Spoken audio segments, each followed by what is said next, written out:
Hello, YouTubers, friends, compatriots, bootlicker, shills, jetsly, surfs, peasants, vessels, minions, meat sacks. I'm Useful Eddie, welcome.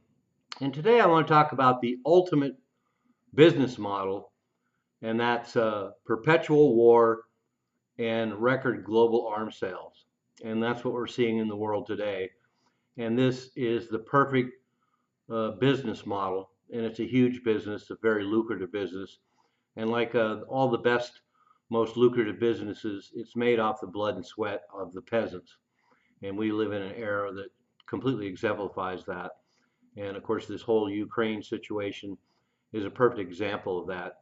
They're pouring arms into Ukraine for a war that cannot be won.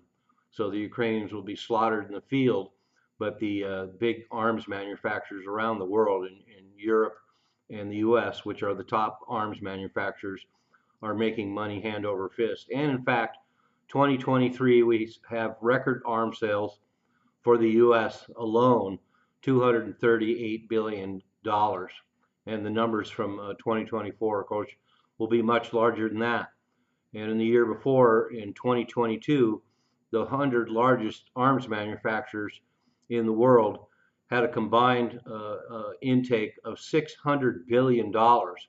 So we're talking about some real money here, and they love this. And that's a 16% increase over 2021 in global arms sales. And in fact, if you look at the period from 2018 to 2022, our global arms sales have risen by 40%. Seventh year in a row, we've had record global arms sales. And so when you look at 2018 to 2022, this is predominantly during the Biden administration, because the Biden administration has been great for global arms sales. No matter what you might think of Trump, he's the first American president in probably 100 years that didn't start a new war. So hats off to him for that, even if you don't like a lot of other things about him. So that's one of the things that's a threat about Donald Trump, is that he's going to affect global arms sales. They'll drop under President Trump, and he'll get elected in this next election. And the global arms sales the global arms manufacturers, particularly ones in the U.S., are part of the whole apparatus that's lined up against Trump, because he's a threat to their bread and butter.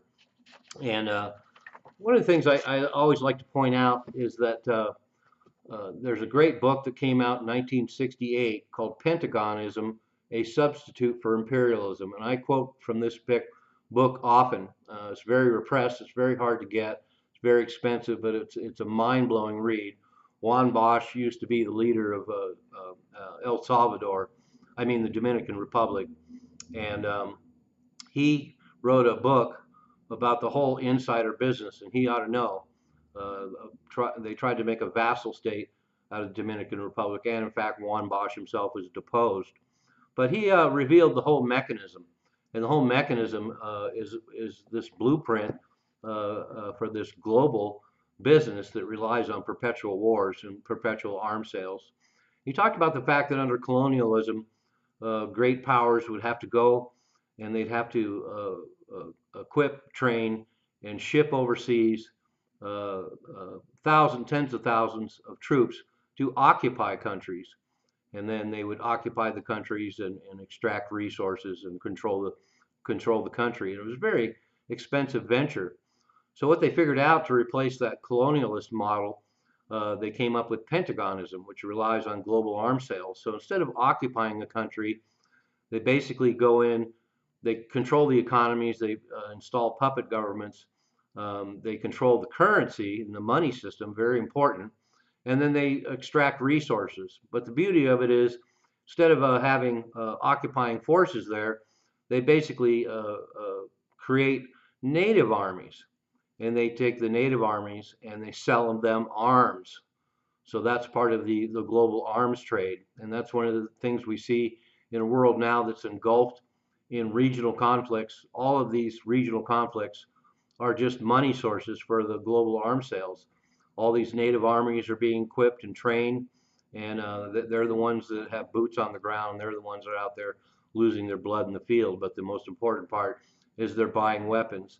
One of the things about a component of this whole system too is people have a misunderstanding of how foreign aid works.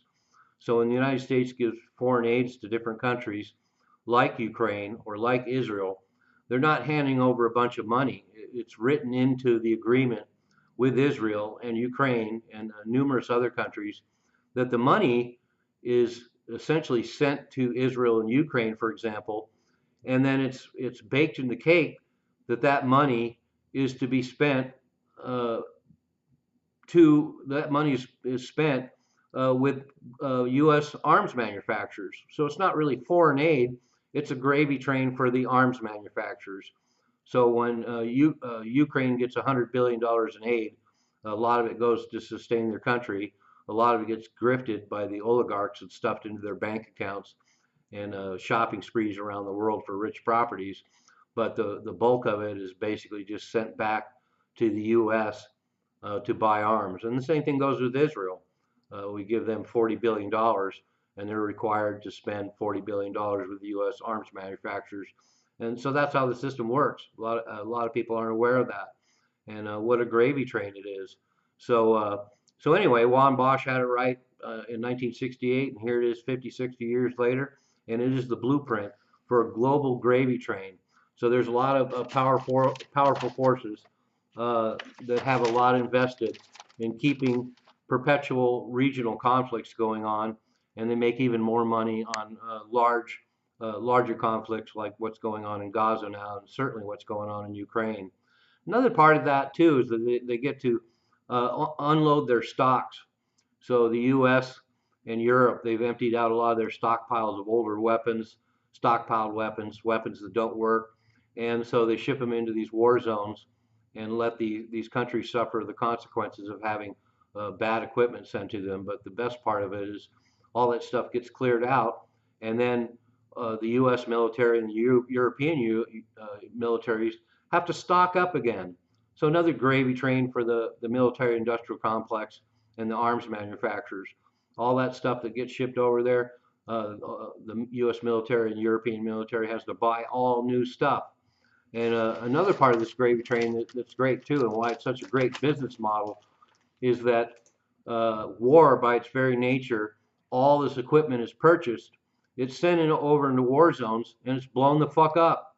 So it's just a unending astronomical gravy train. All that equipment necessarily goes into the field, gets destroyed, and more equipment has to be bought.